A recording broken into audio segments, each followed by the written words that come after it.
Nouriel Roubini, people are talking openly now about a double-dip recession. How likely do you think this is? And if we are facing this catastrophe, what can President Obama do about it to stop it happening? Well, the probability of a double-dip recession right now, in my view, is at least 50%, not just in the United States, but also in most of the periphery of the Eurozone. The United Kingdom has not grown for 3 quarters now. And Japan had a double dip. Now they're recovering from the earthquake, but their structural growth is anemic.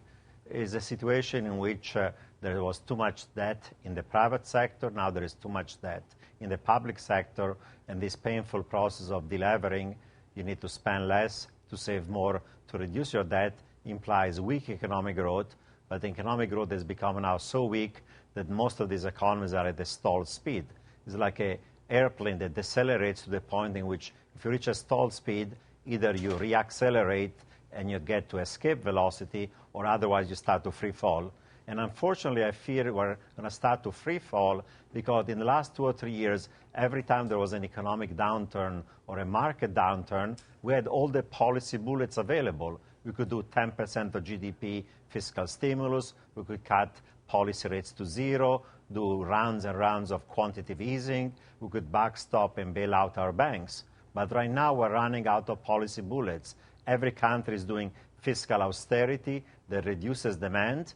There is not much room for much more monetary stimulus. And government cannot even backstop their own banks because the governments in Europe are so distressed with so much debt that they're a cause of banking risk because a lot of the government paper is on the balance sheet of the banks. So there are not that many policy bullets left to avoid an economic downturn and a financial downturn. Are we heading to a double-dip recession, yes or no, do you think? I think a double-dip recession is, at this point, very likely. You look at the data for the U.S., GDP growth has been slowing down to a stall speed. Consumption is flat. We're not creating jobs. Firms are not doing capital spending. The recession in housing is getting worse. Until now, people are losing wealth on their homes. The value of the home has fallen 35%.